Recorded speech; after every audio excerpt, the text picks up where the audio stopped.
Beliau itu disebut Allah umat. Dia sendiri tapi disebut umat. Kita banyak mungkin belum disebut umat karena kita lemah. Beliau sendiri bisa mempengaruhi orang sekampung, senegeri. Kita untuk mempengaruhi diri sendiri aja nggak bisa. Ntar gimana kalau sakaratul maut datang? Datang sakarat, apa arti sakarat? Mabuk. Kalau nggak bisa mengendalikan diri, lewat Pak, su'ul khotimah. Maka sebelum itu terjadi, latihanlah. Latihan mabuk capek, mabuk bosan, ya. Jadi kita berharap jangan kejut-kejutan kalau beramal, santai aja ya. Ala bi dzikrillah tatmainnul qulub. Hal ketahui hanya dengan zikrullah. Quran kan zikrullah, tapi kok buru-buru. Kalau baca Quran mestinya tenang. Tapi banyak orang baca Quran kok malah tambah galau, mikirin khataman, ya. Taib. Dan disebutkan di sini Nabi SAW jika di akhir 10 hari terakhir, ya, dakhalal ashar shadda mi'zarah. Jadi Nabi itu pakai sarung, Pak. Ya, Nabi setiap 10 hari terakhir mengencangkan sarungnya. Tuh, Nabi pakai sarung kan? Ayo amalin pakai sarung ntar. Boleh nggak pakai gamis? Ya gamis itu bagian dari sarung karena bentuknya sarung. Nah, coba amalkan sunnah sarung hari ini, besok mau gamis, besok pakai celana gitu. Ya, digilir aja. Nabi itu fleksibel. Orangnya nggak kaku. Yang kaku kan kita, Pak. Mesti pakai sarung tiap hari, ya kan repot juga. Nah, tapi kalau di Malang, di Jombang, di Madura tuh ya, kiai-kiai nemenin istrinya masuk ke mall pakai sarung, Pak. Coba antum pakai sarung langsung. Jadi orang aneh. Mengencangkan sarung itu bisa berarti tidak menggauli istrinya, bisa berarti beliau ini mulai ketat beramalnya. Nah, saya lebih cenderung mengartikan beliau ketat dalam beramal. Ya, maka Nabi itu, ini kan orang nanya, Ustadz, bid'ah nggak sih bangun-bangunin orang subuh? Tergantung caranya. Nabi kan disebutkan wa ayqaza ahlah. Nabi jika sudah mau beramal yang ketat tadi, membangunkan keluarganya. Bahkan Nabi itu ketuk, dulu kan belum ada mic. Masuk ke rumah, ketuk semuanya. Keluarga Nabi kan banyak, istrinya 9 waktu beliau mau wafat. Lalu anaknya, istrinya, sepupunya itu dibangunin semua. Nah, disitulah sunnahnya membangunkan orang qiyamul lail. Jadi kalau ada orang nanya, ada nggak sih dalilnya? Ini dalilnya. Dulu metodenya manual, satu-satu. Sekarang bisa lewat toa. Ya, bukan tua Pak ya, toa. Pakai sound, pakai mikrofon. Yang penting jangan ugal-ugalan. Ini masjid Baitullah, rumah tempat menyembah Allah. Maka ini hati-hati Pak, nanti anak-anak muda jangan sampai nggak beradab ketika dia membangunkan orang di masjid. Gimana? Nah itu nggak benar itu. Diajarin. Ya, ini kasihan Pak, jangan diganggu ya. Biarin aja, biarin. Annahu kinayatun anil jidd wa tashmir, anil jadd wa tashmir fil amal, ya. Ini maknanya adalah mengetatkan amalan. Dan bagian nomor 2 terakhir, jadi ada 2 poin lagi.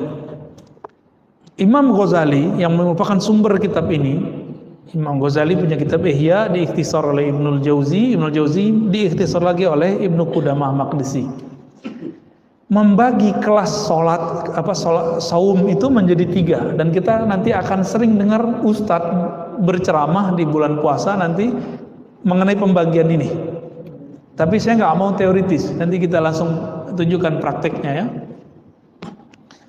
Yang pertama saumul awam, saumul umum, puasa orang umum. Puasa umum itu puasa dari makan, minum dan jima, cuma itu. Tapi matanya jelalatan, telinganya masih suka gosip, lidahnya masih suka cari lawan. Nah, maka nih aktif sosmed Yang beda-beda paham, udah stop dulu deh ya. Ustadz, saya nggak bertengkarnya pas puasa, malamnya saya tengkar lagi di sosmed. Ya sama aja. Tujuan puasa kan biar setelah puasa selamat. Ini habis berbuka, balik lagi dia, kambuh lagi. Nah, ini bahaya. Ini puasa orang awam. Orang awam, shaumul umum, dia berpuasa hanya untuk mengurangi makan, minum, jima. Nah, kita mau sampai tahun kapan Pak begini-begini mulu? Ya, mau nggak naik kelas? Mau? Nah, sekarang jangan cuma lapar sama dahaga, sama jima. Sekarang ditambah puasa anggota tubuh dari maksiat. Mulai puasain mata. Itu kalau buka YouTube kan ada iklannya macam-macam Pak, berarti kurangin dulu nonton YouTube-nya ya. Saya mau nonton Ustadz di YouTube, nggak usah dulu deh, tar aja, cari yang nggak ada iklannya, cari yang channel yang nggak ada berbayarnya, monetize-nya. Kan bisa kita cari, kan kelihatan, ya, kelihatan ada kuning-kuningnya itu ya. Lah Ustadz, saya ini mata udah bebal, belagu gaya dia ya. Mata saya sama aja yang buka menutup, saya nggak percaya. Ya, kiai aja lewat, barsiso aja lewat, masa ente nggak kuat, masa ente kuat gitu. Jadi kalau ada orang bilang bagi saya sama aja, orang buka-bukaan sama tutup-tutupan, wallahi ini nggak mungkin, ya nggak mungkin. Dulu kita di Istiqlal, pas keluar naruh sendal, saya kan pernah cerita, ya. Pas di samping saya ada juga yang ngambil sendal, tapi masya Allah Pak badannya, masya Allah, ini kelihatan juga sama saya sekali. Tapi yang melotot matanya itu si penjaga sendal. Kita dicuekin sama dia, kita mau ngambil sendal nggak didengar sama dia. Akhirnya kita tegur, mas, sendalku. Gitu amat sih ngeliatin orang. Iya di rumah gitu-gitu aja katanya. Masya Allah. Itu udah di masjid Pak. Maka di masjid, bahkan di Masjidil Haram, banyak yang modus sengaja nyenggol-nyenggol orang India, ya, cewek-cewek Turki yang bening-bening. Jadi setan itu mau di depan Masjidil Haram tetap aja setan, ya. Orang bersyahwat di depan sama aja. Memang begitu, tabiat badan kita begitu. Kita nggak akan munafik dalam masalah itu. Sama kita semua. Bedanya ada orang yang tahu cara mengendalikannya, atau ada yang kalau terjebak dia tahu jalan pulangnya, dia tahu cara sadarnya. Itu aja bedanya. Maka yang afdol itu memang kalau ke Masjidil Haram kita puasa Pak. Jadi nggak berani, nggak enak, gitu ya. Sering istighfar jadinya. Nah, ini namanya puasa khusus. Jadi puasa khusus ini, kalau khusus bahasa Arab artinya istimewa. Tadi puasa orang awam. Kalau sudah naik ke puasa yang istimewa, itu anggota tubuh ikut puasa. Itu dia bahagia itu Pak. Ya, Allah mandangnya sudah ridho. Itu puasa udah langsung diterima. Langsung diterima tuh. Ustadz gimana kalau sesekali kelewat juga? Kan kita bisa istighfar. Ini loh uniknya. Orang kalau belum sampai ke taraf ini, dia nggak tahu kalau tobat istighfar itu ada tingkatannya. Ada puasa dari dosa zahir, ada puasa dari dosa batin. Ini baru dosa zahir nih. Cobain Pak, ya. Berpuasa dari dosa yang zahir. Mata yang jelalatan, mata yang memandang orang rendah, telinga yang mesti suka gosip. Bahkan untuk mendengarkan kajian-kajian perdebatan kurangi. Nanti jantung kita ngipas dia Pak. Bener nggak? Ini kalau dengerin Ustadz Fulan, apalagi yang ngadu-ngadu saya sama siapa gitu ya, nanti jantung antum tuh deg-degan tuh. Coba itu nggak usah ditonton dulu.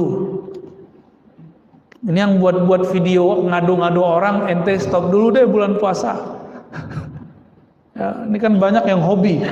Ada yang motong-motong video, ya masya Allah. Kalau motongnya nggak bener, saya nggak tahu tuh hisapnya ntar gimana di sana ya. Ada yang di atasnya istimewa, khususul khusus, begitu di kitabnya. Apa kata beliau? Ini agak berat bahasanya. Kita pakai bahasa Arabnya ya. Fahuwa saumul qalbi 'anil himamid daniyah. Puasa yang di atas istimewa tadi, ini kelas 3 nih. Tadi kelas 1 umum, kelas 2 khusus. Kelas yang lebih khusus lagi. Ini kalau sudah bisa puasa begini, udah jadi calon wali Pak kita. Mau nggak jadi calon wali? Ya mau semua, masa nggak mau jadi wali sih? Wali artinya apa? Kekasih Allah. Wali itu bukan orang sakti Pak. Wali aja mati kok. Ini salah satu ulama kita, wali itu ya, waliullah itu. Abah Uci Turtusi, gurunya beliau ini, guru kita semua. Ya. Wali meninggal, apalagi yang bukan wali. Biasanya wali itu kalau meninggal dikasih kabar dulu biasanya. Nah kalau walinya spesial, dia bisa request meninggalnya kapan. Seperti Nabi, kan wali ini pewaris para Nabi. Nabi Adam bisa nolak, Nabi Musa nonjokin malaikat maut Pak. Hadis Bukhari itu. Malaikat maut datang nyamar jadi orang biasa. Ditanya oleh Nabi Musa belum memakai kolbunya, masih pakai pikirannya. Mana anta? Ente siapa? Saya malaikat maut mau cabut ente. Nabi Musa dilawan ya. Dulu orang ditonjok Nabi Musa langsung mati. Itu kekuatan Nabi Musa tuh. Ditonjok Nabi Musa langsung mati. Makanya yang bisa megang tongkat sehingga bisa memukulkan ke pantai itu, ada batu di tepi pantai Laut Merah, itu cuma Nabi Musa Pak di zaman itu. Kalau bukan beliau yang megang, itu tongkat nggak bisa bekerja sehebat itu dengan izin Allah tentunya. Baru sembelah itu laut. Saking kuatnya itu. Coba antum mukul-mukul tuh. Ini aja belum tentu patah ya. Jadi karate sekarang tuh nggak ada apa-apanya ya. Taekwondo apa boxer mecah-mecah itu nggak ada apa-apanya sama Nabi Musa. Ditonjok itu matanya keluar Pak. Matanya malaikat mau keluar matanya langsung. Ya. Kayak film-film kartun tuh. Itu kejadian tuh Nabi Musa. Tapi itu kan penjelmaan malaikat maut. Itu bukan malaikat maut yang asli. Cuma penjelmaan aja. Balik lagi ke Allah. Ngadu ya Rob, saya ditonjok sama Nabi Musa. Baru dikasih tahu ya bahwa jatahnya udah habis. Baru dia mau terima. Jadi Nabi sama wali-wali yang spesial itu bisa request Pak meninggalnya. Ya. Sayyid Muhammad Alawi Al-Maliki Al-Makki, ulama kita, guru besar kita di Mekah, dulu request, ya Rob, kalau engkau mau ngambil aku, tolong ambil lagi ngaji sama teman-teman, sama murid-murid, sama sahabat-sahabat. Bener Pak, bulan puasa, beliau agak aneh sekali itu, nggak mau berhenti ngaji. Udah sampai waktu mau sahur, masih ngaji. Baru rehat-rehat bentar, ya suasananya masih suasana taklim. Allah jemput beliau. Jadi mulia sekali. Orang kalau lagi pengajian mulia nggak? Yarfa'illahu allazina amanu wallazina utul ilma darajat. Orang berilmu lagi ngajar itu diangkat sama Allah. Nah, lagi begitu diangkat nyawanya. Ya, beliau wali besar itu ya. Nah, semoga kita diangkat oleh Allah dalam keadaan yang mulia. Amin ya rabbal alamin, di tempat yang mulia juga ya. Saumul qalbi, puasa qalbu dari himamid daniyah, angan-angan rendahan. Jadi jangankan memandang yang haram, kepikiran yang haram aja nggak mau. Nah ini dia puasa qalbu wal afkar al mubi'idah anillah, atau pikiran angan-angan yang menjauhkan diri kita dari Allah Subhanahu wa taala. Wa kaffuhu amma siwallahi ta'ala bil kulliyah, lalu menahan hati supaya tidak berpaling kepada selain Allah. Berarti puasanya orang-orang yang khusus ini itu sudah masuk kepada puasa dari kelalaian kolbu. Bagi mereka puasa rohaninya rusak kalau kolbunya lupa mengingat Allah. Maka saya ingat dulu waktu masih kecil, umur 12 tahun, saya datang ke salah satu guru saya yang ahli zikir. Apa kata dia? Ente tahu nggak bocah? Wali Allah itu kalau lupa sedetik saja, satu nafas saja mengingat Allah, mereka tobat. Dulu nggak kebayang, Pak. Maksudnya apa? Dikata guru kita. Pas baca kitab Imam Ghazali, faham kita. Oh, ini ternyata maksudnya. Jadi puasa mereka tidak hanya sekelas makan, minum ditahan, jima ditahan, syahwat ditahan, enggak.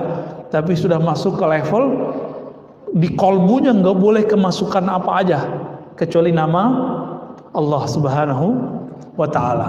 Nah, ini kalau nggak dibimbing nggak bisa, Pak. Dulu kita puasa fisik yang bimbing orang tua. Apa kata orang tua? Ente kerjain ini, kalau puasa 30 hari dapat hadiah sepeda, misalnya gitu. Nah, ini kolbu ini butuh ada mursyid.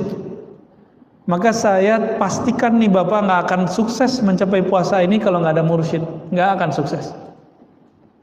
Mursyid badannya adalah orang tua kita dulu puasa badan. Kalau puasa kolbu, mursyidnya harus ahli kolbu. Ya. Wa hadha shaum lahu syuruh ta'ti fi ghairi hadzal mawdi', ya. Nah, penjelasan mengenai ini ada di bab-bab setelahnya.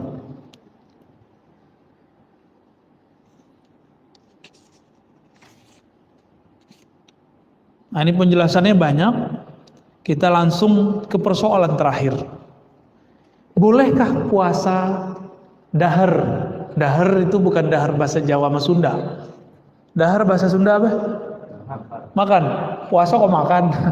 Dahar itu artinya sepanjang masa, kecuali di waktu yang diharamkan. Boleh nggak puasa begitu? Nah, karena ada sekarang yang bilang nggak boleh. Kita cek. Ini kan beliau manhajnya salaf. Kita cek Pak ya, manhaj ulama yang ngikut salaf bolehin apa enggak?